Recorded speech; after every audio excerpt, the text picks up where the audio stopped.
So as I said, I'm starting a new theme. I'm going to be filming from the inside of my vehicle.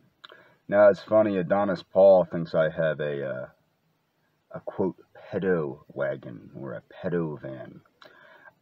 No, I've had a van, but when my former friend didn't want me to go down to Argentina and I got my money back, it allowed me to upgrade, but I won't let you know what kind of vehicle I have.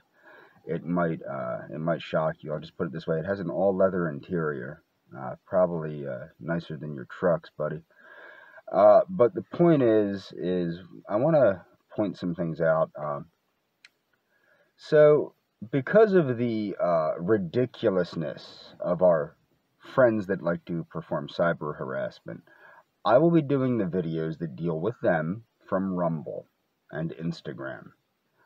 I will be doing videos that deal with things that, such as gentle politics, not my usual politics, but more mainstreamish kind of politics. I'll deal with that from this channel.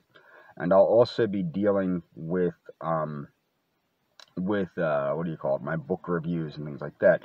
This video is going to be on the autonomic nervous system, yoga, and different forms of Eastern exercise, meditation, etc. And I'm going to do that. I'm going to begin that in a second. But what I wanted to point out is I will deal with Mr. Paul in one way. He claims, that this nurse was only nice to me because I had a, quote, panic attack. No, nobody has said that I had a panic attack. Cardiologists have always agreed something was up. It's just this current cardiologist probably found out what it is. I have to go for the testing to prove that it's what's called autonomic dysfunction, which is what this video will be about. Well, it's actually going to be about treatments for that. But no, the young lady, I think, honestly just wants to talk to me, because, it's hard to find people that are smart, that actually know what you're talking about, and actually are caring people. I actually directed her to my YouTube channel, because, if she can survive seeing this and still wants to talk to me, chances are she's a keeper. But no, I honestly think she just wants to be my friend and might want to talk to me because we have very similar interests politically and very similar interests as far as nutrition and lifestyle medicine and things like that are concerned. Plus, I know because of the people I know in gerontology and things like that, I know places that might be lucrative for her to maybe just go to and run fluids into rich people for a lot of money. But my point is no, I don't have any misconceptions about that young lady. I think honestly, if she wanted to get a hold of me, she would have by now. I think maybe this channel may have deterred her, but I figured, hey, if she can see what's going on here and still wants to talk to me, she's a keeper. Maybe she maybe she saw what was going on here and ran like hell, which is probably what happened. But going forward, what about the this autonomic nervous system dysfunction that I'm told I have by this cardiologist? Well, as people know, I generally do not. I've gone completely mainstream with my exercises. I do some some diaphragmatic breathing and things of that nature to calm myself down and things like that for for about 15 minutes a day. I get away from it and I like to do my more aggressive cardio or aggressive weightlifting routines or my aggressive martial arts routines. But generally speaking, I don't do the Eastern type meditation. And what's funny is this cardiologist explained to me that, because I was telling him how the tantric yoga and the pranayama yoga, it actually does, I can get my heart rate down to like 45, 50 beats a minute through meditation. If my heart rate goes up to about 145, 150, I can bring it down to 50 to 40 beats a minute sometimes with meditation. But if it goes above that, if it goes to say 160, 170, 200, 211, my heart rate's gone as high as like 215 beats a minute. I can't bring it back after it goes above like 150. I can't bring it back down to a normal level through the meditative process. It doesn't work. But this cardiologist told me, yes, this is that I need to be doing more meditation. And I have done reviews on some of these things, like Dr. Jonathan Mumford's book, Chakra and Kundalini Workbook, which is a very nice like workout plan for. I'm going to leave a link to that. I'm going to leave a link to my book reviews, but it's a very nice like workout plan for anybody interested in tantric yoga. And I would strongly encourage everybody to read that book and practice it. I'm probably going to have to get back into practicing it.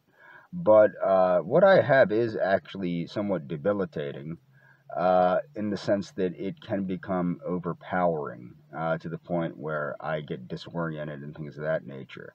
Now, what was interesting, like this cardiologist said, now I know I have mental health issues from just the crap I've put up with in my life. But like he said he's wary about my symptoms, what's causing my symptoms. He thinks it's this autonomic nervous system thing. And he said what happens is these people, they have autonomic dysfunction, and then they're saddled with a lot of, as he put it, psychiatric nonsense. And he told me that psychiatry does not exist. It's not real. And that's something that an opinion I share with him. I believe in mental health concerns, and I believe in mental illness. Well, not really mental illness. I believe that a lot of the problems with mental illness are, for the most part, they're caused by an improper meshing of the primal being that is man in the modern world. And a lot of it is messed up. It's the messed up integration between our primal body and the modern world in which we live, and modern social conventions and things like that. It's very, I'll probably go way back, and I can start delving deeper into psychology and mental health. I might do that just for the hell of it, but I'm not a firm believer in psychology, because there's so much of the what's called the reproducibility crisis in psychological research. But what that means is psychology is not a science. It's essentially philosophy masquerading as medicine. And how it works is you can't reproduce. See, if you follow the scientific method, you should be able to reproduce a scientific experiment 100% of the time, as long as the method was followed accurately. With psychology, you can't do that, what that shows is with psychological research, there is confirmation bias, or there is something wrong with the way that the studies are being practiced. And you can't even use the traditional scientific study. The traditional scientific method you can't use with psychology, because you can't. There's too many variables is the problem. I choose to adhere to concepts. I like behaviorism, such as B.F. Skinner's behaviorism, Thorndike's behaviorism. I do think some psychoanalysis is interesting and accurate, and you can see that it's accurate, such as Alfred Adler's concept of the inferiority complex. And I also think that the Maslowian hierarchy of needs and Viktor Frankl's ideas are very interesting. I do believe that the Maslowian hierarchy of needs is true. It's demonstrably true. I believe that Viktor Frankl's concept of the need for meaning is also true, but I think it's also dealt with by Abraham Maslow.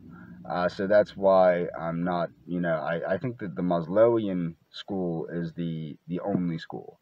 And what Maslow did is he studied successful people and not defective people, because as he said, if you study defective people, you get a defective psychology.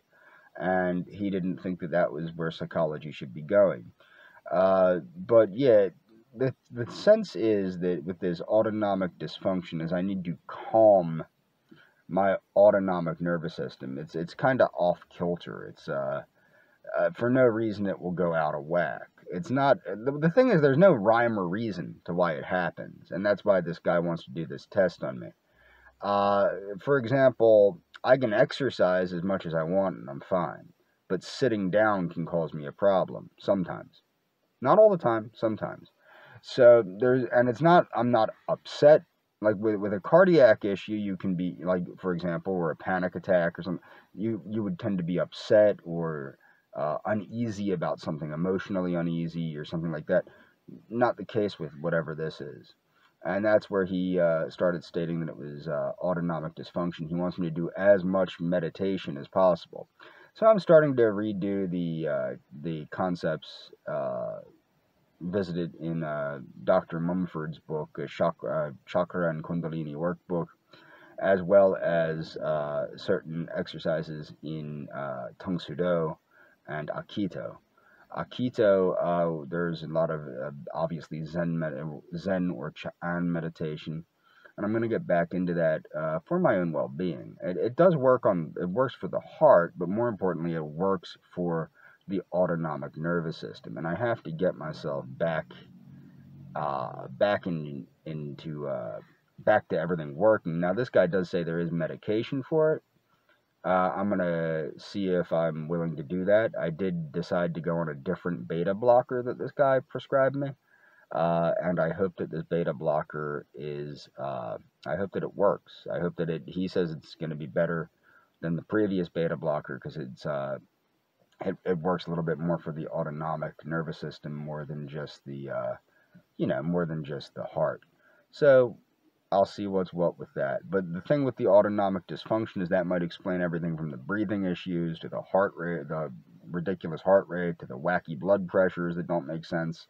It might make a lot of sense. And I'm going to explore that, and that's why I'm making this video. There's going to be links in the description to my video on Dr. Mumford's book,